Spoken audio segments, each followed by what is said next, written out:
Number the SOS, that summoned humanity's most sophisticated warships.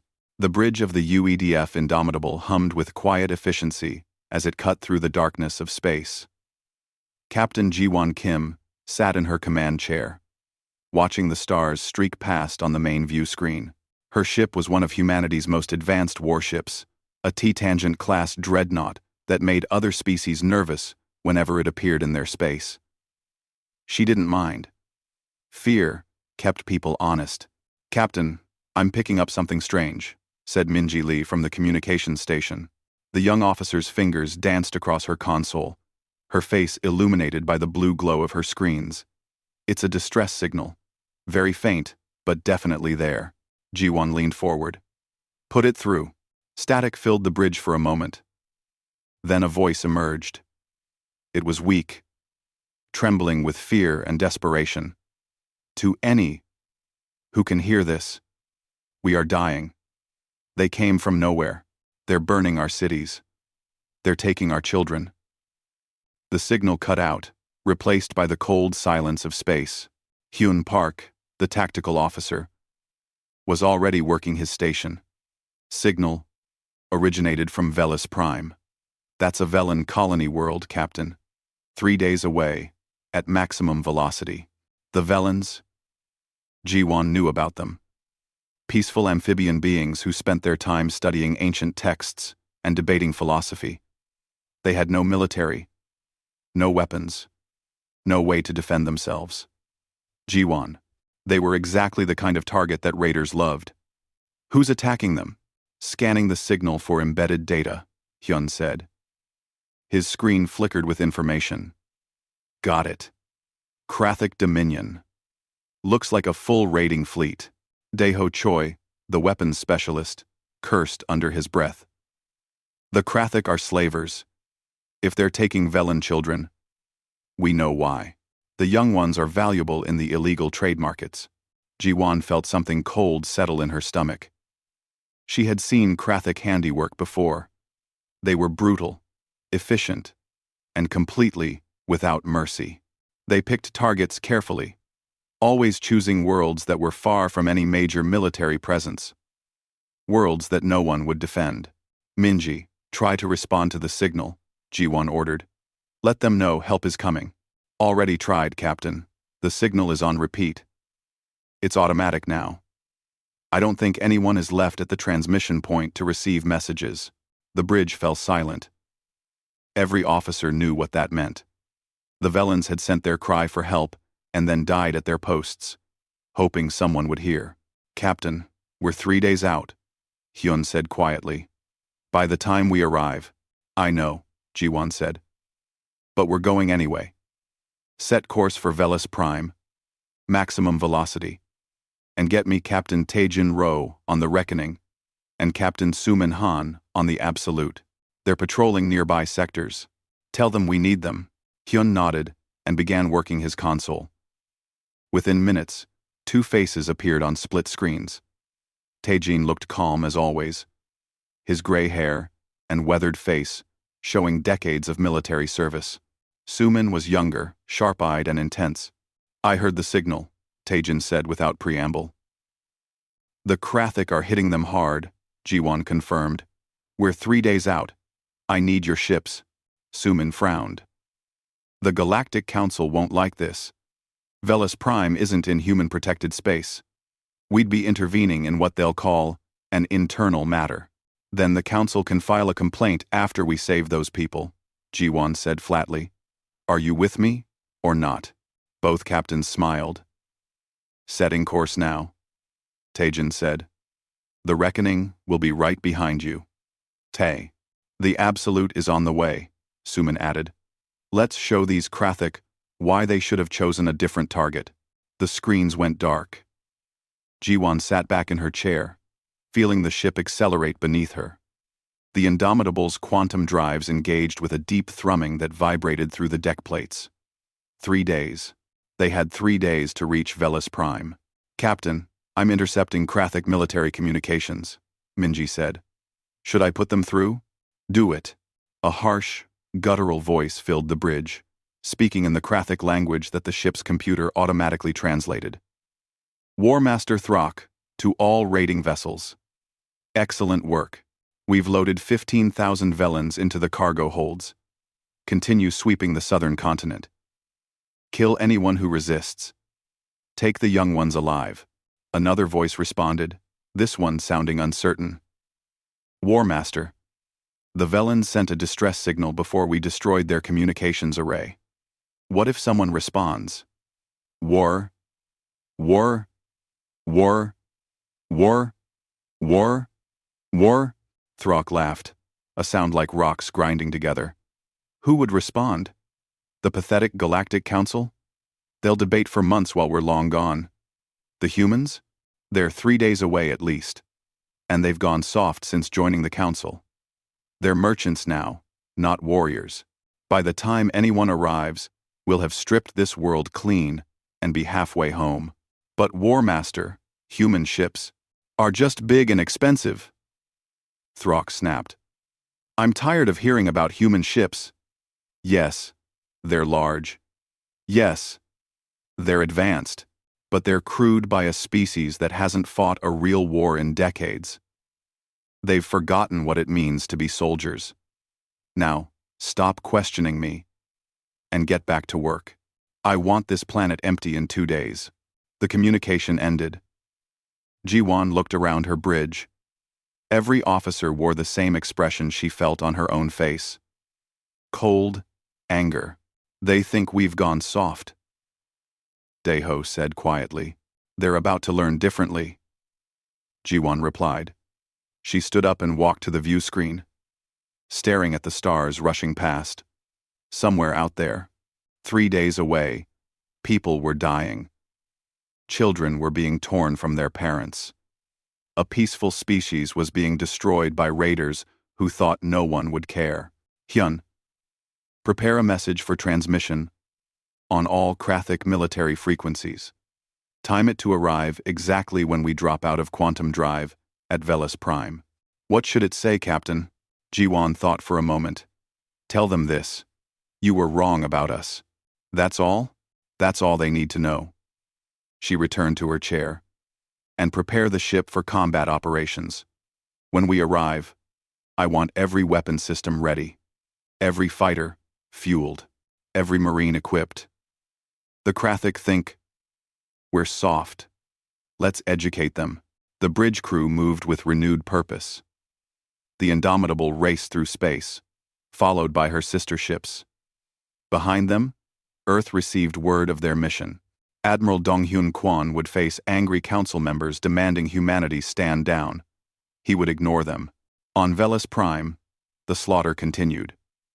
Krathic soldiers moved through burning cities, their weapons cutting down anyone who tried to resist. They loaded cargo holds with prisoners, separating families, taking what they wanted. War Master Throck stood on the surface, watching his fleet in orbit, confident that no one would challenge him.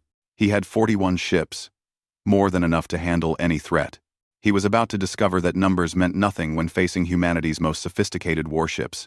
The Indomitable's engines burned bright in the darkness, closing the distance. 3 days felt like an eternity. But humanity was coming, and when they arrived, the Krathic Dominion would learn a lesson that would echo across the galaxy. Never, ever, mistake human compassion for weakness. Number. The SOS that summoned humanity's most sophisticated warships. The fighter bay of the UEDF Indomitable was organized chaos. Lieutenant Min Seok Baek stood before his squadron. 23 pilots in full flight suits. Their faces a mixture of determination and anxiety. Behind them, sleek human fighters sat in neat rows, their weapons systems being checked and rechecked by ground crews. Listen up, Min Seok said, his voice carrying across the bay. We're 2 days out from Velis Prime. When we arrive, we go in hot. The Krathic have 41 ships in orbit around that planet. They think their numbers give them an advantage. He paused, meeting each pilot's eyes. They're wrong. Ark, a younger pilot, raised his hand. Sir, Why do we still use piloted fighters? Most species use drones. Minseok smiled. Because drones are predictable. They follow programs. We adapt. We think. We improvise. And because when the enemy sees human pilots coming at them, refusing to back down, it breaks something inside them. Fear is a weapon too. Remember that. The pilots nodded. They dispersed to their fighters, beginning pre-flight checks. Minseok climbed into his own cockpit, running his hands over the familiar controls. This would be his first real combat mission. He was nervous, but ready. Deep in the medical bay, Dr. Yuna Song worked with her team to prepare for casualties. Beds lined the walls, medical equipment hummed on standby, and supplies were stacked and organized with military precision. "Doctor, do we know anything about Velen physiology?" asked one of the younger medics. Yuna pulled up a holographic display showing a Velen body structure. They're amphibian-based. Their skin is permeable, which means they dehydrate quickly. If the Krathic have them packed in cargo holds without proper humidity, they'll be in bad shape. We'll need to set up hydration stations immediately when we start recovering prisoners. And the Krathic? If we take casualties, we treat them too, Yuna said firmly. We're doctors. We heal. That's our job. No matter who needs healing. On the bridge, Captain Ji-won Kim reviewed tactical data with her senior officers. The holographic display showed the Vela's prime system in detail, with enemy ship positions marked in red. They're using the planet as cover, Hyun Park said, pointing at the display. Smart. They know any attacker will worry about hitting the planet with stray fire. They're counting on us to be cautious, Ji-won agreed. They don't know that our weapons systems can target a single ship in a crowded orbital space without hitting anything else. Our accuracy is better than anything else in the galaxy. Ji-won. Ji-won. Ji-won. Ji-won. Ji-won. Ji-won. Ji-won. Daeho Choi pulled up weapons specifications. Captain, I recommend we start with electromagnetic pulse weapons. They'll disable Krathic systems without destroying the ships. That gives us time to board the transports and recover prisoners before the ships are destroyed. Good thinking. Make it happen. Far away on Earth, Admiral Donghyun Kwon stood before the Galactic Council's emergency session. The chamber was filled with representatives from dozens of species, many of them looking angry or worried. Admiral Kwon, said Counselor Vrek, a tall being with purple skin and too many eyes. Your ships are heading toward Velis Prime without Council authorization. This is a clear violation of... Quote, of what? Donghyun interrupted. He was old, gray-haired, and had no patience for politics. The Krathic Dominion has ancestral claims to that system, another counselor argued. This is an internal matter. Ancestral claims? Donghyun's voice was cold. They're loading children into cargo holds. They're burning cities. They're committing genocide. And you want to talk about ancestral claims? The council must debate. Debate all you want. My ships are already on the way. Donghyun leaned forward, his eyes hard. Let me be very clear. Humanity recognizes one law above all others. The right of thinking beings to live free from terror. We're going to Velis Prime. We're going to stop the Krathic, and if you have a problem with that, you can file a complaint after we save those people. The chamber erupted in arguments. Some counselors supported humanity's position. Others, like Vrek, protested loudly. Donghyun noticed that Vrek represented a species known to have business dealings with the Krathic. That explained his concern. The admiral didn't wait for the debate to end. He simply walked out, leaving the counselors to argue among themselves. On Velis Prime, War Master Throck stood in what had been a beautiful city square. Now, it was rubble. Smoke rose from burning buildings. His soldiers moved through the ruins, searching for any Velens who might be hiding. War Master, his second-in-command, Greshk approached, looking worried. Our scouts report 3 human ships approaching. They'll be here in less than 2 days. Throck waved a clawed hand dismissively. 3 ships against 41? Let them come. But War Master, these are human Titangent-class dreadnoughts, the largest warships in known space. Their weapons are useless if they won't fire them for fear of hitting the planet, Throck interrupted. We stay in close orbit. We use the planet as a shield. The humans are soft. They care about civilians. It makes them weak. Greshk didn't look convinced, but he saluted and left. Throck turned back to watch his ships in orbit, their hulls gleaming in the sunlight. He had spent years building his reputation as a raider who couldn't be stopped. He wasn't about to let that change because of 3 human ships. Aboard the Indomitable, Sergeant Ji-hoon Nam gathered his Marine unit in the briefing room. 50 soldiers in full combat armor sat in rows, waiting for orders. We're going to board Krathik ships, Ji-hoon said without preamble. Our job is to secure the prisoners and get them to safety. The Krathik are bigger than us, stronger than us. But we're better trained and we're fighting for something they can't understand, protecting the innocent. He pulled up images of Velans on the display. These people have never hurt anyone. They're scholars, artists, philosophers. The Krathik see them as merchandise. We're going to show them that they're wrong. One of the Marines spoke up. Sergeant, what if the Krathik use prisoners as hostages? Then we negotiate, Ji-hoon said. We're soldiers, but we're also human beings. We save lives first, take revenge second. Remember that. As the day passed, all 3 human ships ran combat drills. Fighter pilots practiced attack runs. Marines rehearsed boarding actions. Medical teams prepared for mass casualties.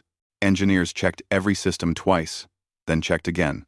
In her quarters, Captain Ji-won Kim sat alone for a moment, looking at old photographs.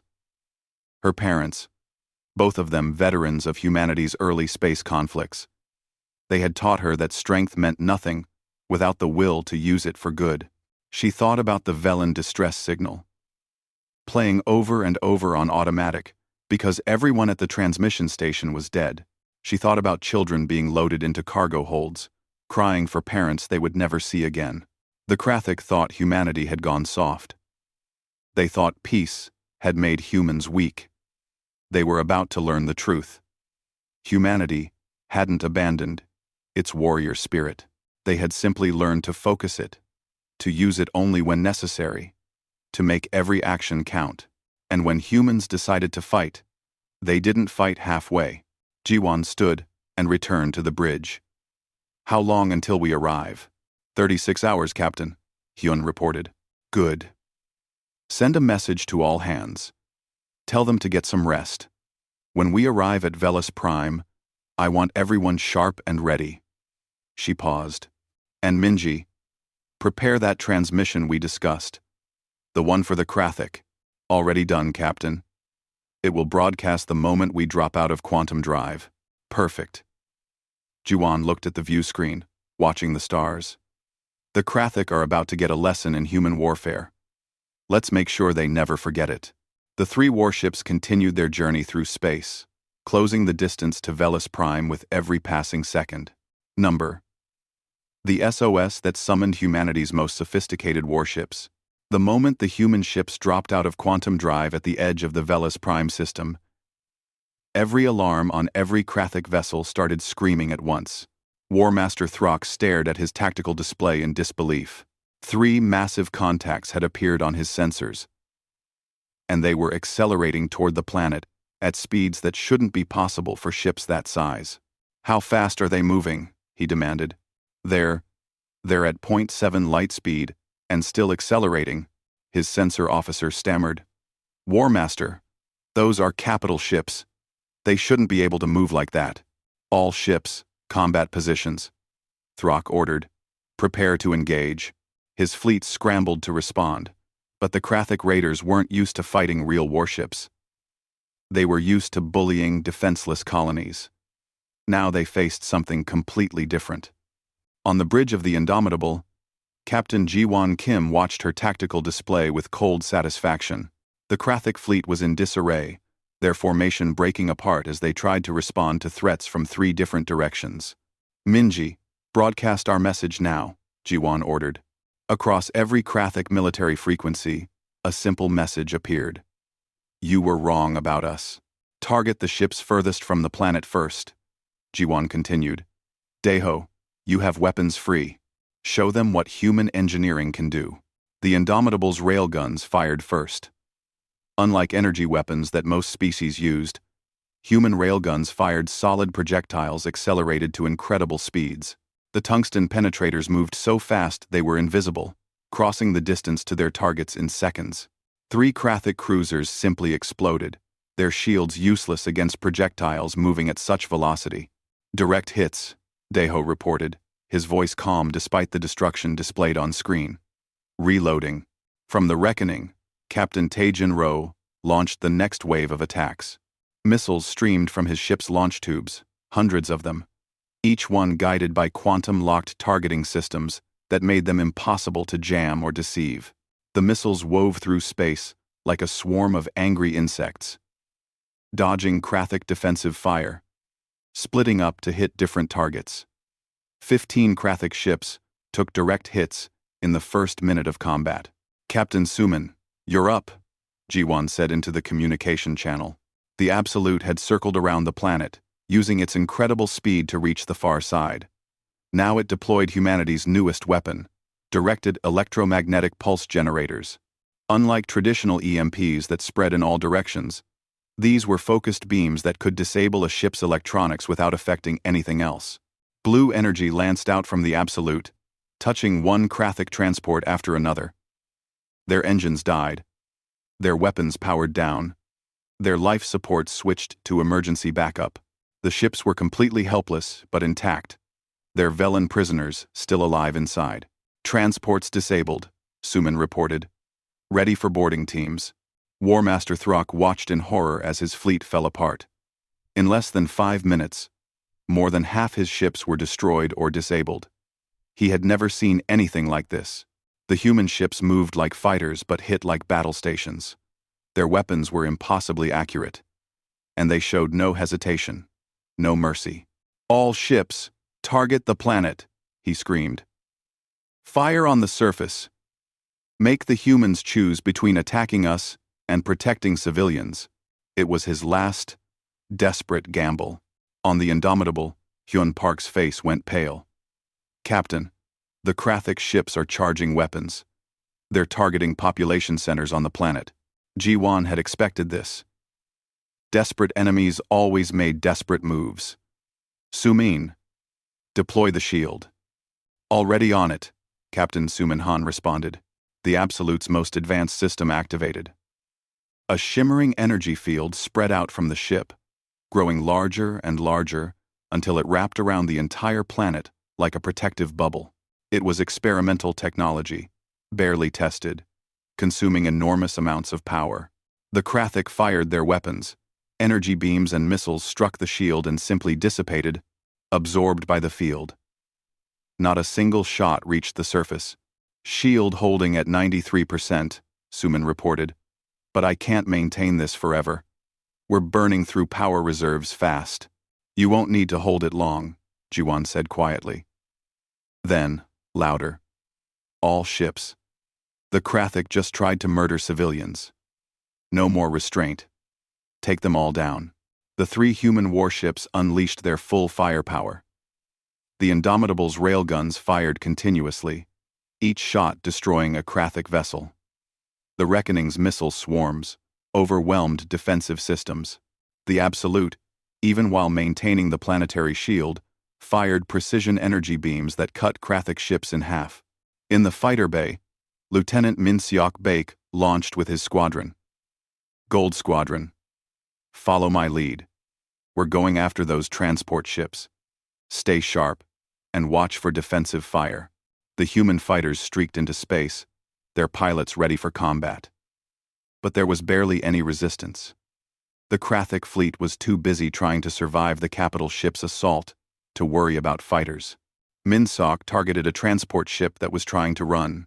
His fighters' weapons locked on, and he fired a precise burst that disabled the ship's engines without destroying it. Transport Delta is dead in space. Sending coordinates for boarding teams. Warmaster Throck's flagship shuddered as railgun rounds tore through its shields and punched into the hull. Emergency klaxons wailed. His crew was dying around him. He had 41 ships when the battle started. Now he had maybe 10 still capable of fighting, and those were being systematically destroyed. "Retreat!" he screamed. "All ships, jump to hyperspace!" But it was too late. The human ships had deployed some kind of field that prevented hyperspace jumps. His surviving vessels were trapped. "Warmaster, the humans are hailing us," his communications officer said, his voice shaking. "Ignore them." But the communication came through anyway. Captain Ji-won Kim's face appeared on his screen, her expression hard as steel. "Warmaster Throck, your fleet is destroyed. Your soldiers on the surface are surrounded. Surrender now, and we'll treat you according to galactic law. Continue fighting, and we'll destroy every last one of your ships." Throck's clawed hand hovered over his weapons controls. He could fire one last shot. Maybe hit something. Die fighting instead of surrendering to these humans who were supposed to be soft merchants. He thought about his reputation, his years of successful raids, his perfect record. Then he thought about the 40 ships burning in space around him, the thousands of his soldiers already dead. Pride was worthless if you were dead. We surrender," he said, the words tasting like poison. "Smart choice," Ji-won said. "Power down all weapons and prepare to be boarded."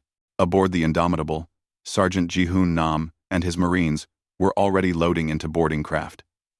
They launched toward the disabled transport ships, crossing the distance in minutes. The magnetic clamps bit into the transport's hull with a solid thunk. Ji-hoon's team cut through the airlock, weapons ready. They expected resistance but found only terrified Krathic crew members who dropped their weapons immediately. "Secure them," Ji-hoon ordered, then moved deeper into the ship. The cargo hold was worse than he expected. Hundreds of Velans packed into a space meant for freight, with minimal life support. Many were unconscious. Some weren't moving at all. The stench of fear and desperation filled the air. "Medical teams, get in here now," Ji-hoon shouted into his radio.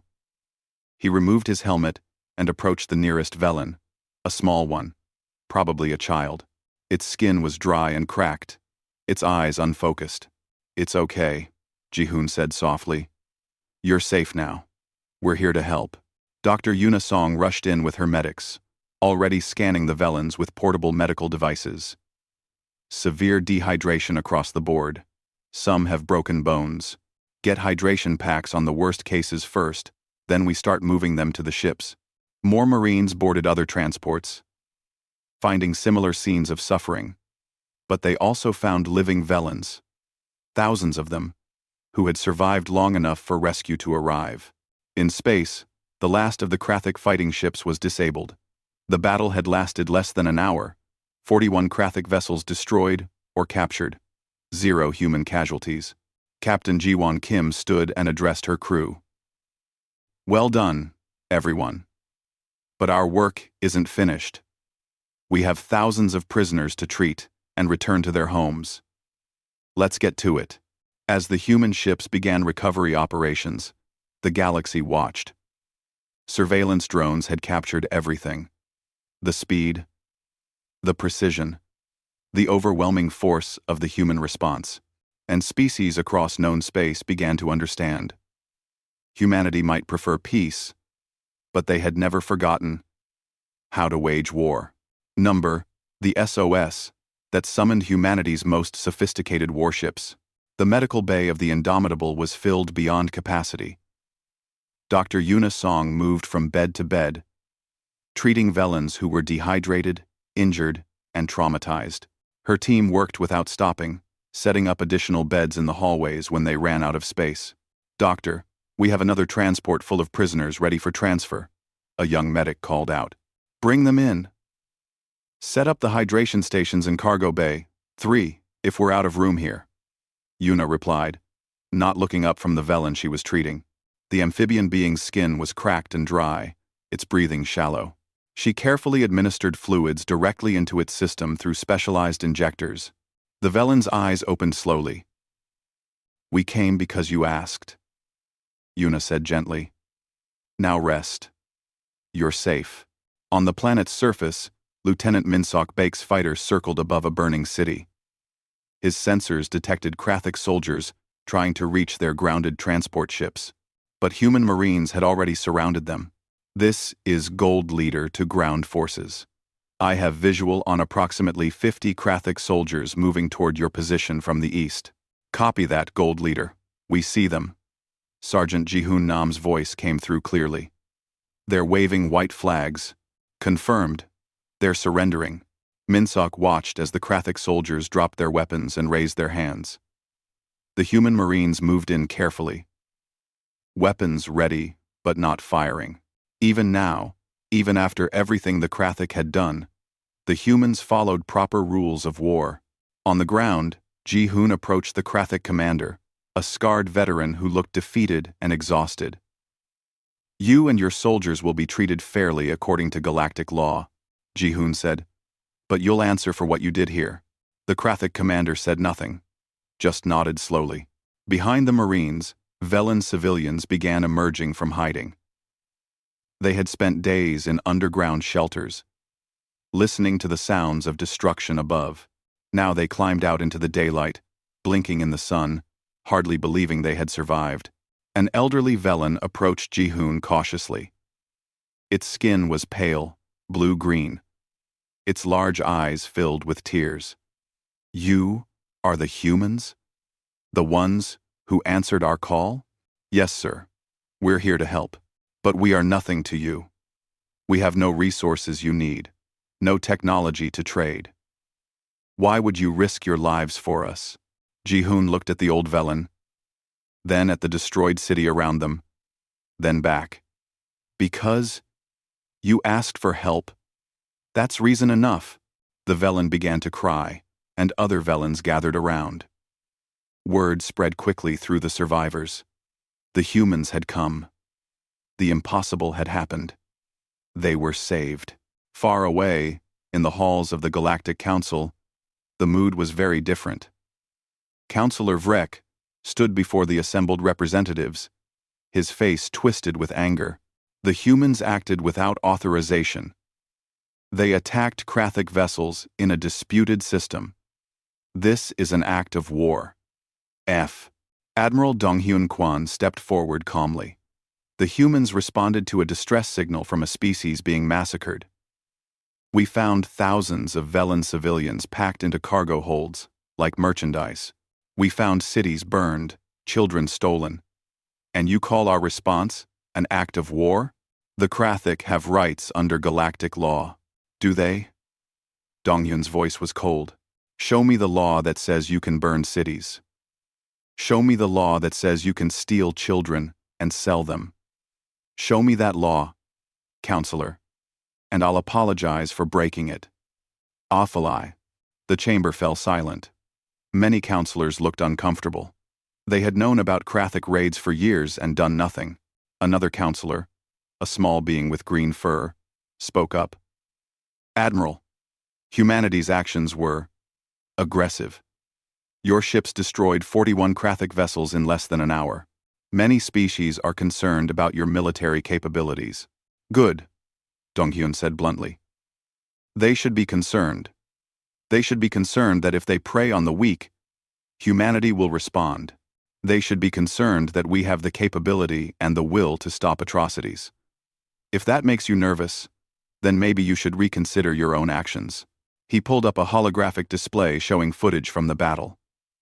The council watched in silence as human ships tore through the Krathic fleet with brutal efficiency.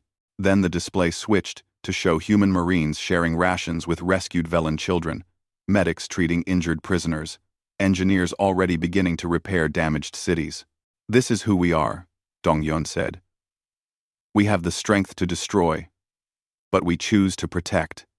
We have weapons that make other species nervous, but we use them only to defend the defenseless. If that's a problem for this council, then we have nothing more to discuss."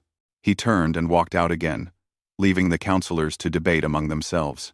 On Velis Prime, Captain Ji-won Kim walked through the temporary camp that had been set up outside the ruined capital city. Human engineers worked alongside Velans to erect shelters. Medical stations dotted the area, staffed by both human and Velan healers working together. A Velan official approached her, moving with the graceful gait of its species.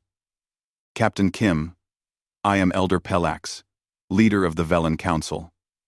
We owe you a debt we can never repay." "You don't owe us anything," Ji-won said. "We did what anyone should do when someone calls for help, but you risked so much. Your ships, your people, and we have nothing to offer in return." Ji-won smiled. "Actually, you have something very valuable to offer. Friendship. The galaxy is changing, Elder. Those who stand for peace need to stand together. If the Velans are willing, humanity would be honored to call you our friends." Pelax's large eyes blinked slowly. A sign of deep emotion in Velan culture. "We would be honored as well, Captain." 3.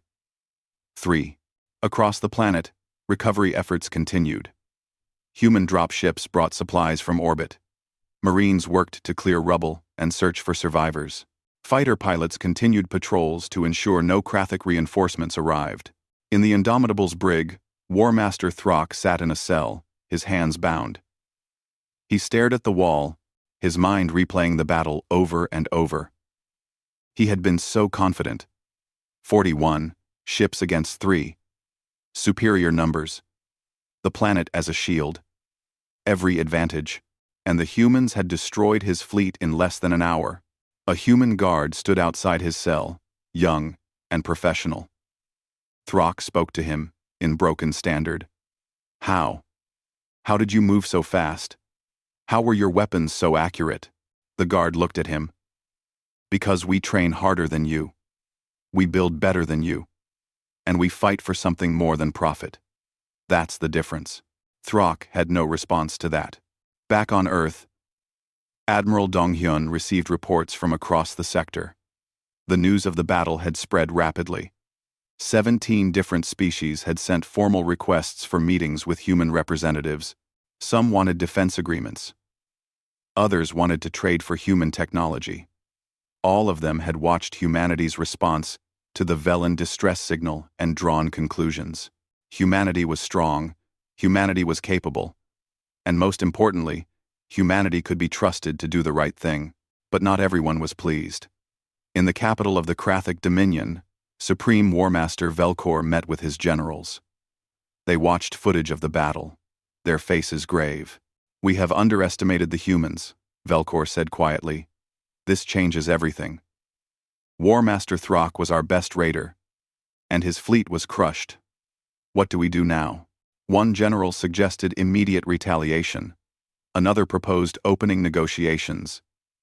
A third recommended withdrawing from all systems near human-protected space. Velkor listened to them all, then made his decision. "We withdraw. We cease all operations in sectors where humans might respond. And we study them. Learn from this defeat. The humans have shown us that the galaxy has changed. We either adapt or we die." It was a bitter choice, but Velkor was a survivor. On Velis Prime, as the sun set on the first day after the battle, Captain Ji-won Kim stood on a hill overlooking the main city. Lights were beginning to appear as power was restored. The sounds of reconstruction filled the air. Hyun Park approached and stood beside her. "Captain, we're receiving messages from all over the sector. Other species who need help. Pirates, raiders, slavers. Everyone suddenly wants human assistance. Forward them to Fleet Command. Let them decide how to respond." She paused. "But make sure they know we answered the Velans. Because they needed help. Not because we wanted to build an empire." "Understood, Captain." As darkness fell, the 3 human warships remained in orbit, their lights visible from the surface. To the Velans looking up at them, they looked like guardian angels, watching over them through the night. Number. The SOS. That summoned humanity's most sophisticated warships. 3 weeks after the battle, Velis Prime was transforming. Human engineering teams had worked alongside Velans to rebuild the destroyed cities. What had been ruins were now becoming homes again. Power was restored to most areas. Water treatment facilities were operational. Life was returning to normal, though the scars would take years to fully heal.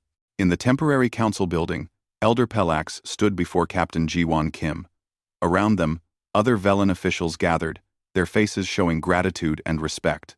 "Captain Kim, your people have given us back our future," Pelax said formally. "We are a species of scholars and philosophers, not warriors.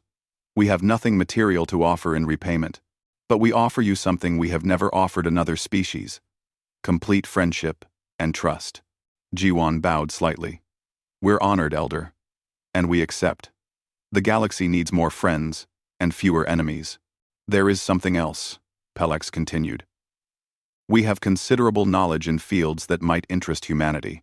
Ancient texts, scientific research, historical records spanning thousands of years. We would like to share this with you, if you are willing." "We would be very willing," Jiwon replied. She knew that knowledge was often more valuable than any physical resource. Across the planet, Lieutenant Minsok Baek stood in what had been a school. Velan children gathered around him, chattering excitedly. One of them, a small Velan with bright green skin, held up a drawing. "I made this for you," the child said in careful standard. "It's your fighter ship. You protected us." Minseok took the drawing carefully. It showed a human fighter flying over the city, drawn in bright colors with childlike enthusiasm. "Thank you. This means a lot to me." The teacher, an elderly Velan, approached. "Many of our children had nightmares after the attack, but seeing your pilots in the sky, knowing humans were watching over them, helped them feel safe again. You gave them back their childhood." Minsok felt his throat tighten with emotion. He had flown combat missions, fired weapons, helped disable enemy ships. But this simple drawing from a Velan child somehow meant more than all of that. In the medical bay of the Indomitable, Dr. Yuna Song was training Velan healers in human medical techniques. The two species had different biologies, but medical knowledge was universal in many ways.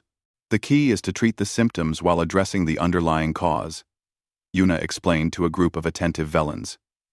"Your species uses natural remedies, which is excellent. We use synthetic medicines.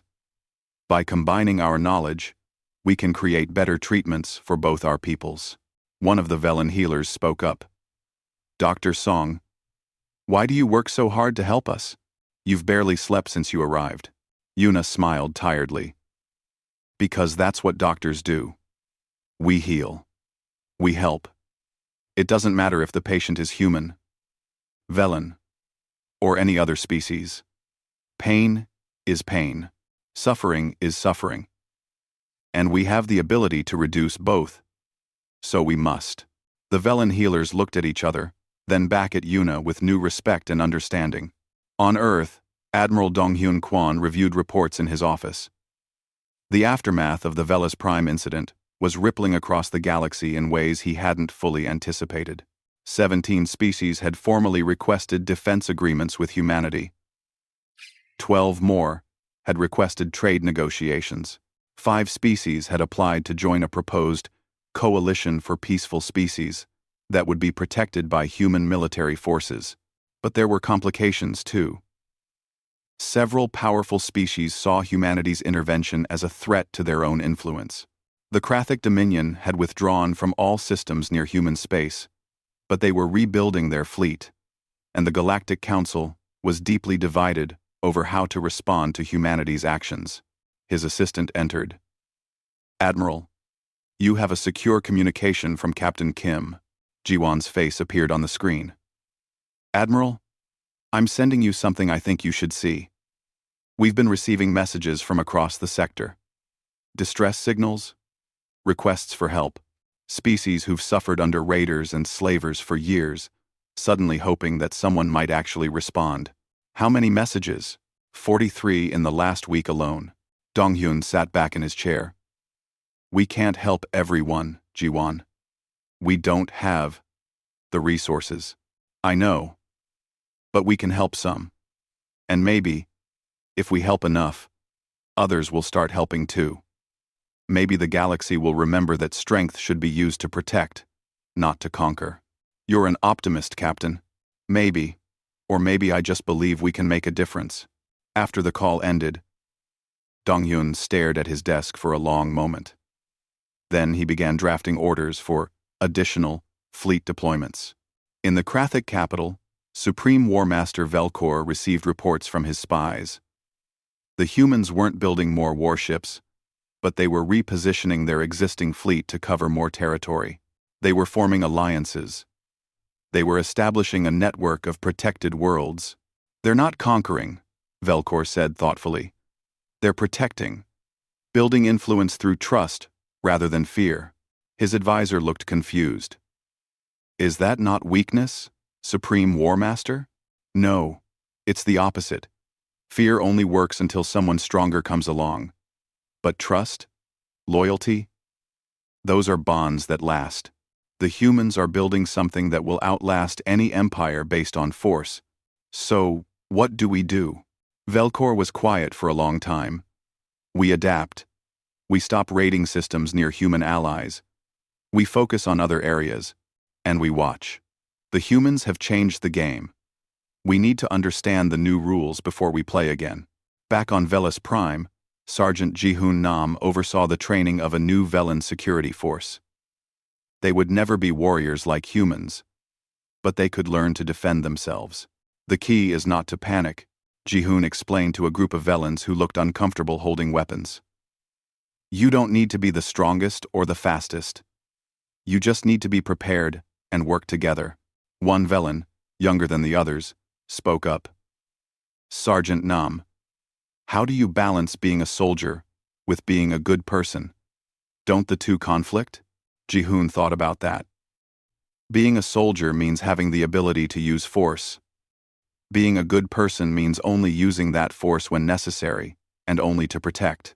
The two don't conflict, if you remember why you became a soldier in the first place. As the days passed, the story of Veles Prime spread throughout the galaxy. It became a legend, told in 1,000 different languages on 1,000 different worlds. Some species heard the story and felt hope.